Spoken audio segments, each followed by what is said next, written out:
Hey all, welcome back to book review by Akash. आज हम बात करेंगे मेल रॉबिन्स की book the high five habit की। So this book is all about celebrating yourself, encouraging yourself and defending yourself, because और कोई नहीं करेगा, आपको खुद के लिए करना पड़ेगा। हम अपना बर्थडे सेलिब्रेट करते हैं, दूसरों का बर्थडे सेलिब्रेट करते हैं, जॉब एनिवर्सरी सेलिब्रेट करते हैं, कितने सारे मौके सेलिब्रेट करते हैं, अपने आप को सेलिब्रेट करना भूल जाते हैं। हम दूसरों को बहुत इंकरेज करते हैं बट खुद को इंकरेज करना भूल जाते हैं। दूसरों को हमेशा डिफेंड करते हैं, भले दूसरा हमारे साथ गलत भी कर रहा हो, जॉब में कुछ प्रॉब्लम हो, रिलेशनशिप में प्रॉब्लम हो, हमको लगता है कि नहीं यार ये बेस्ट हम डिज़र्व करते हैं, वो जो कर रहा है एकदम सही है, उसने पहले बोला था वो ऐसा करने वाला है, मैं खुद इस पे आया, राइट। मेरे बॉस ने कहा था कि आगे बहुत प्रेशर रहेगा, मैंने खुद प्रोजेक्ट लिया। मुझे वो बंदे ने कहा था कि यार I am not emotionally available, फिर भी वहाँ गया। तो हम सबको डिफेंड करते हैं, अपने आप को डिफेंड नहीं करते।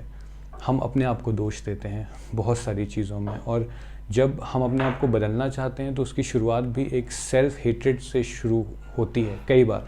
जैसे फॉर एग्जांपल मुझे वेट लॉस करना है तो मैं अपने आप को देख के बोलूँगा यार मैंने क्यों इतना ऊटपटांग खाया, क्यों इतना बाहर का खाया पिया, और मैं क्यों ऐसा हूँ, मेरी गलती है, मुझे इसको बदलना। नहीं यार, ऐसा मत सोचो, हम अभी हैं जो हैं ठीक है, थोड़ा सा बेटर बनना है, राइट।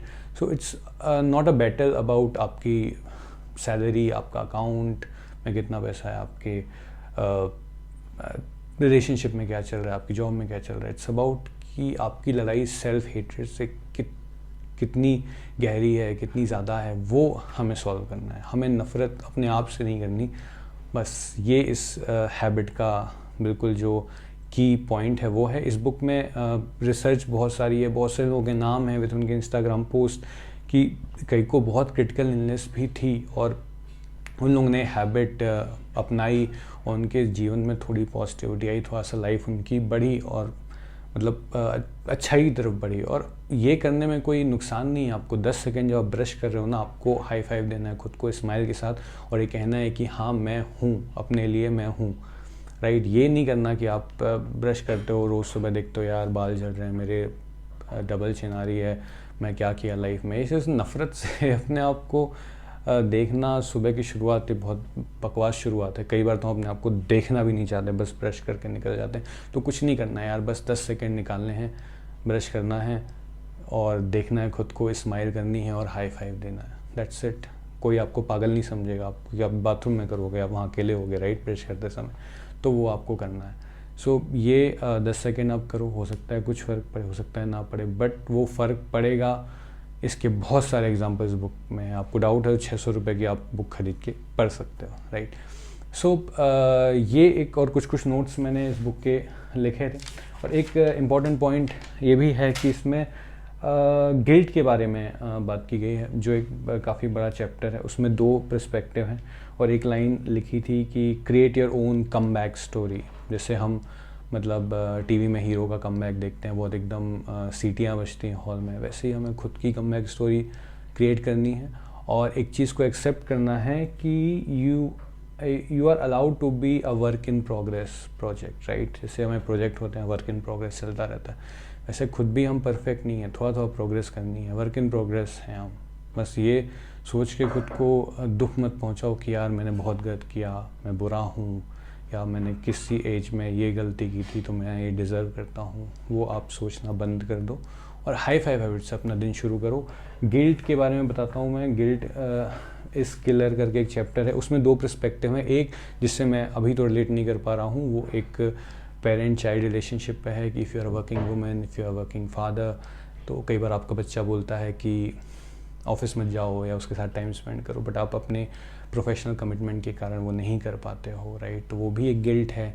उससे कैसे डील करना है वो आप समझ पाओगे, रिलेट कर पाओगे। जो इस बुक में लिखा है मैं वो उतना बेटर एक्सप्लेन नहीं कर पाऊँगा, बट एक दूसरा गिल्ट के बारे में कहा गया है। वो गिल्ट जो दुनिया देती है, वो गिल्ट जिसके बारे में मैं आपको एक एग्जांपल से समझाऊंगा। पहले एक लाइन बताता हूँ जो मैंने नोट की है कि pleasing people is great if that what you truly want in your life, right. अगर आपको अच्छा लगता है सबकी मदद करना, उससे आपको खुशी मिलती है तो बहुत अच्छी बात है, आपको करो। If it make you happy, it makes you happy. It become problem when you start betraying your own needs for the fear of other people being upset with you.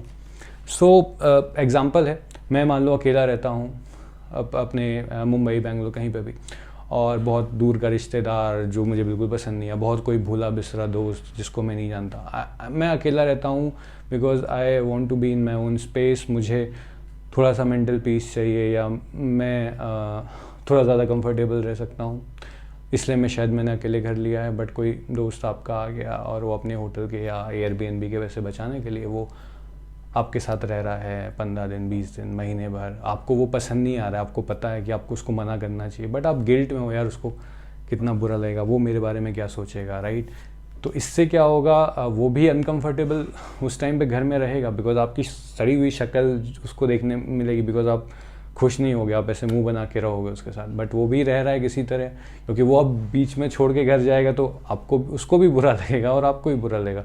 तो इसका, ये सारी चीज़ें जब हम करते हैं दूसरों के लिए, जैसे किसी ने मुझे किसी पार्टी में बुलाया जो मेरे घर से बहुत दूर है, मुझे बिल्कुल मन नहीं है जाने का, फिर भी यार वो क्या सोचेगा, उसको कैसा लगेगा, तो मैं इतनी दूर जाऊँ। वो मिडवे भी पार्टी रख सकता था, बस उसने बहुत दूर रखी, मुझे जाना पड़ेगा बिकॉज दोस्त है मेरा। बट इससे क्या होता है ना, दोनों को प्रॉब्लम होती है। तो इसमें इसका एक सोल्यूशन है कि आप सीधे नो बोलने की आदत डाल दो। इससे क्या होगा, लोग आपको गाली देंगे, डेफिनेटली देंगे, आपको बहुत बुरा भला कहेंगे कि यार इतना बड़ा घर है, कोना नहीं दे सकता था, ये नहीं कर सकता था, वो नहीं कर सकता था, बहुत बुरा बोलेंगे, और डेफिनेटली बोलना भी चाहिए। बट यार आप खुश रहोगे इससे, सामने वाले को प्रॉब्लम होगी, बट जो दूसरा केस है उसमें दोनों को बराबर दिक्कत होगी, आपको भी और उसको भी। तो इससे आप बच सकते हो, आप नो बोलना सीख लो। और एक फिर जब आप अपने आप को सबसे पहले रखना शुरू करोगे ना, तो उस पर भी एक लाइन लिखी है इस बुक में कि faster you put yourself first, the faster you teach everyone around you how to do it. अपने आप को ऊपर रखना सीख लो ना, दुनिया अपने हिसाब से एडजस्ट कर लेगी, फिर आपको कोई पुश नहीं करेगा उनके हिसाब से चलने के लिए, राइट। लोग आपके हिसाब से चलना सीख जाएंगे, नहीं सीखा तो एटलीस्ट आप खुश रहोगे। So this is one point. और एक लास्ट जो नोट मैं ख़त्म करूँगा इस बुक का, मैंने कुछ पॉइंट्स लिखे थे।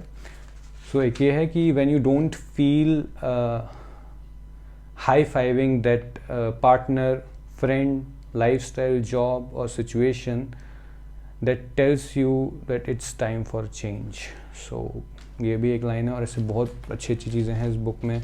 और बचपन में हम जैसे छोटे बच्चे थे ना, तो अपने आप को मिरर में देखते थे, टच करते थे, खुश होते थे, तो उसका साइंस रिलेट किया है हाई फाइव से। तो बचपन में हम हम ज़्यादा खुश थे, तो अभी हाई फाइव करने से अगर लाइफ थोड़ी सी बेटर हो सकती है तो you should try for it. और ये बुक अमेज़ॉन में अवेलेबल है। इसके पहले मेल रॉबिन्स की एक द 5 सेकंड रूल बुक थी, वो भी काफ़ी अच्छी थी, आप वो पढ़ो, और फिर द हाई फाइव हैबिट पढ़ो, या आप ये भी पढ़ सकते हो। It's awesome book. Thank you so much.